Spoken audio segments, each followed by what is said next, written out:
Joining us now are Republican Congressman Jim Jordan and Dan Bishop. They were inside the court during the oral arguments earlier today and have been investigating this case through the House hearings. Congressman Bishop, why don't you start us off? What was your impression of the oral arguments? Our Justice correspondent David Spunt said that at times the Supreme Court seemed sympathetic to the White House's case. There were some skeptical questions. There were some, even Justice Jackson at some point in time suggested, actually in a number of questions, that the government could coerce private parties to suppress third-party speech. But, you know, the questions were mixed. I think what it comes down to is Justice Alito suggested at one point, actually there's an ensuing argument that was on the same subject, that as long as the government is really subtle about coercing, it might be able to do that, or the Supreme Court might not be able to interfere with it. So that would leave the FBI to embed itself with social media companies, take down the Hunter Biden laptop in election after election after election, if that's the way that turns out. What do you make of that, Congressman Jordan? Well, that's what happened. You did have the FBI doing that, but the big takeaway today was Ketanji Brown Jackson when she said to the Solicitor General from Louisiana, she said, "You've got the First Amendment hamstringing the government." Well, that's what it's supposed to do, for goodness sake. It was literally one of the craziest things I've ever seen, that you could have a justice on the United States Supreme Court say that in the oral. I mean, it made no sense to me.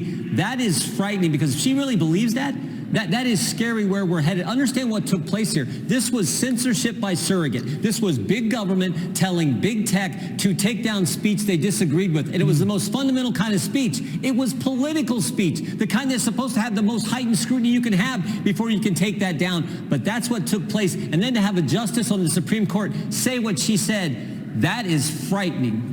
Yeah, and some of the things that the government was coercing Facebook and Twitter and others to take down now turned out to be the conventional wisdom, such as what was the origin of COVID. True. Yeah, it's true.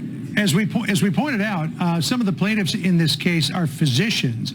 One of them, Aaron Curiati, spoke with our camera right after the arguments. Listen to what he said. The government's job is not to decide what is true and what is false and what can be said publicly and what cannot be said publicly. Its only job is to draw the line between illegal and legal speech.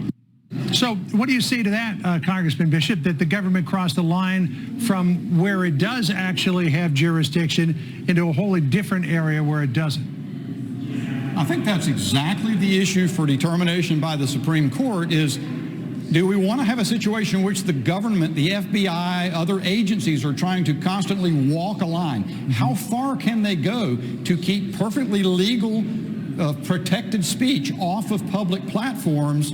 I just don't think the government ever has a valid interest in doing that. It can come out publicly and say, we don't agree that there could have been a lab leak, that we think that's a ridiculous theory, but to go to the social media companies and say, no one should be allowed to say that, we see from what has happened afterward that that's a bad idea to allow that to occur, because they were wrong. So, Congressman Jordan, the process of influencing these social media companies is euphemistically called jawboning. The plaintiffs liken it more to arm twisting, saying that some officials at the White House berated media companies and then threatened legal action if they didn't comply. But to hear Jen Psaki say it, and I'll play this clip from May 5th, 2021, the White House was just making suggestions, and they are nothing if not people who embrace the First Amendment. Listen here.